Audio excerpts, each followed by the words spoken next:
covering the stories that impact your life, your town, your state, and your future. This is the Means Report with your host, Brad Means. Hello, everybody, and welcome once again to the Means Report. We certainly appreciate you spending part of your day with us, where today we have ripped our topic straight from the headlines. We always try to do that on the Means Report, but we are extra current this time around because we are covering the Richmond County race for sheriff. We're so pleased to have both candidates for that office here today. Richard Roundtree, the sheriff, the incumbent, versus challenger, longtime lawman Eugene Brantley. You will hear extensively from both gentlemen. We will talk about recent events in Augusta and how they feel about them and what they do to make our town safer. And we'll wrap it up with ways that you can stay in touch with the Means Report. It is easy to do that. We will show you at the end of this broadcast. But first, let's bring on our first guest. He is Richmond County Sheriff's candidate, Eugene Brantley. Mr. Brantley, I know you're super busy. Both of y'all are, but you still took time to be with me today, and I appreciate that. Yes, sir. Thanks, Brad. Thanks for having me. Absolutely. All right, so if you look at your signs around town, it says Eugene Gino Rock Brantley. Where did you get the nickname Gino Rock? Well, it's kind of a two-part answer. Yeah. So my name is Eugene, and my grandmother started calling me Gino instead of, just saying Eugene. And when I began to work in the jail here for Richmond County, the inmates started calling me Rock. I wasn't into wrestling, so I didn't know, where the similarities came from. But Right, I don't get it. Yeah. Right. Other than the fact that you obviously work out and y'all are sort of similar looking, but no interest in wrestling. Right, absolutely. That's a compliment, though. I'd love to be called The Rock. I certainly have the hairstyle for it as well, which we love.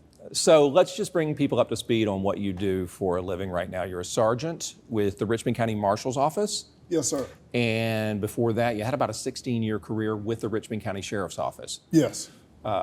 First of all, give my best to everybody at the Marshal's Office. Ramon Lampkin has been on this broadcast, as has Scott Peebles. Why'd you leave the Sheriff's Office, though? You had a long career going. Right. Well, after 16 years of serving the citizens here in Richmond County, I had an opportunity to advance my career with the Richmond County Marshal's Office under Ramon Lampkin. In 2017, when that opportunity presented itself, I went over there. And so how did you get from there to deciding to run for sheriff? Were you kind of just watching things from your vantage point at the Marshal's Office, saying, hey, I'd love to run that place over there? Well, the 16 years that I worked at the Sheriff's Office, and when I was employed over there, and when I first joined, the Sheriff's Office of Richmond County was one of the most prominent offices here in the state of Georgia.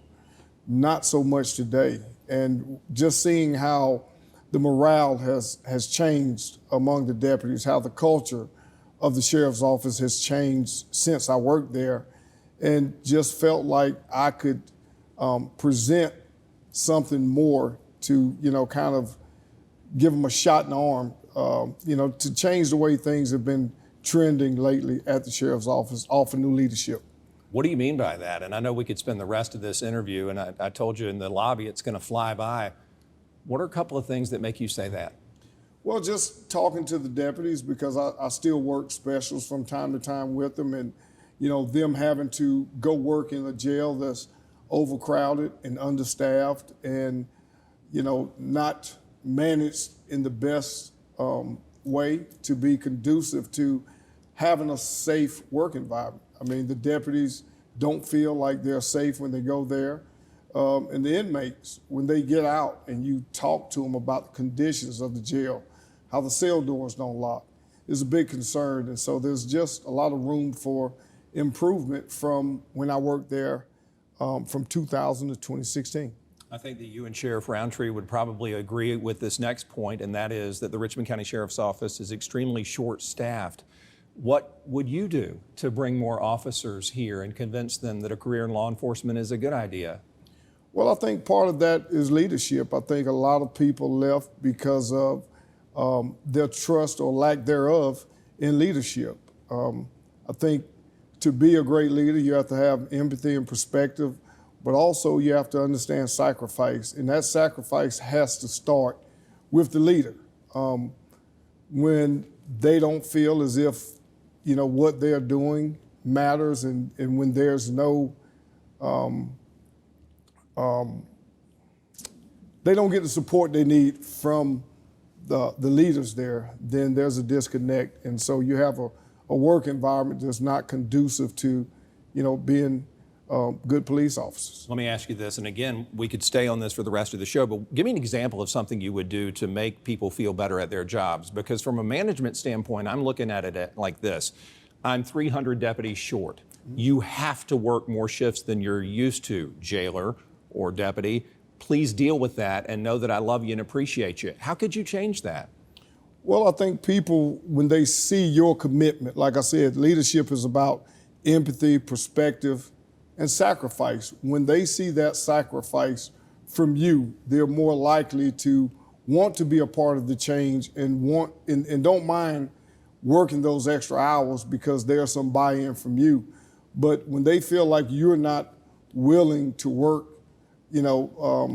beside them or with them and support them in the manner that they need, then they'll go work for someone else. And I think that's been the process here. A lot of people have left and gone to work in different agencies. So they haven't left the profession. They've just sought out better leadership. Do people want to be police officers anymore? Our country seems to have been through it in the past 4 or 5 years. Do you think we all used to dream of being a police officer or a firefighter as children? Is that still out there? Absolutely. I think people want to be in this profession, not as much as previously because of the divide between law enforcement and the community. I think we've had several instances that has pointed out that we need change, we need better officers out there on the street. And we have to work to change the culture. And so that's why community-oriented law enforcement is very important. It's important that we put deputies back in the communities because you cannot have a relationship or the legitimacy you need when it comes to policing.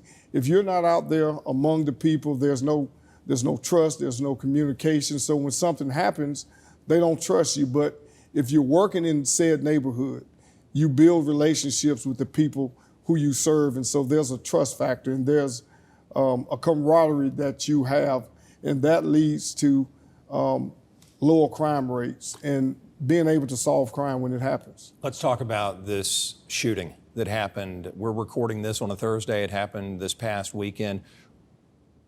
What do you think about the shooting? One of the business owners we talked to said, hey, this could happen anywhere. It's pretty much not preventable. Do you agree? What are your thoughts? Well, I think that's a valid point, but I think you have to be a little more proactive in your approach, being that it was First Friday and there was no extra officers there to, quell what could happen. Weren't there 3 guys working specials at Soleil? Weren't there 3 Richmond County deputies there? Right. Well, see, those deputies were paid for by the owners who said, or who felt like they needed additional deputies there. Right. Not that the sheriff did anything preventative to say, hey, this is a First Friday. We always have more foot traffic, more people come to First Friday events. I mean, that's been the norm. That's been going on for years here. Well, doesn't he still have to free up their schedule to let them work those specials? So that's something he may have done. Well, I mean, there are several ways they could have countered what happened. And I think just police presence alone kind of stops a lot of what we're seeing in our neighborhood. And when we don't have the presence there, people are more likely to act in such a manner that they did because the officers who responded was inside of a club. And so, just being proactive, having deputies out there on the street, having them on foot patrol, being visible, stops and deters crime. How can you make young people not commit crimes? And I know that's probably an impossible question, but how could we say to these young people, including those involved in the shooting, please don't pick up a gun to solve your problems? Do we have to reach them in kindergarten? Well, I think we have to continue to talk to them. We have to engage them in the neighborhoods. Now we don't have the same level of policing that we did when I worked in the housing areas in Cherry Tree and Underwood and Dogwood. I was able to get out, meet people, form relationships, and then you're able to talk to people. And so at least when you're in the neighborhoods, you have an opportunity to steer them away from some of the gangs and some of the things that when you're not there, they're more likely to get involved in. So probably have time for a couple more questions, and one is the task of managing the sheriff's office. Mr. Brantley, it's one of Richmond County's largest offices, if not the biggest. Hundreds and hundreds of employees. How do you handle all that, plus fight crime?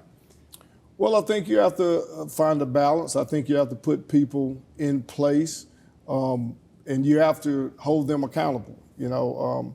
So it's very important that you hire the right people. I have a degree in business management from Savannah State University. And so basically management is about putting people in the right place and making sure they're doing what they're supposed to do so that, the wheels don't fall off like we've seen here recently with our sheriff's office.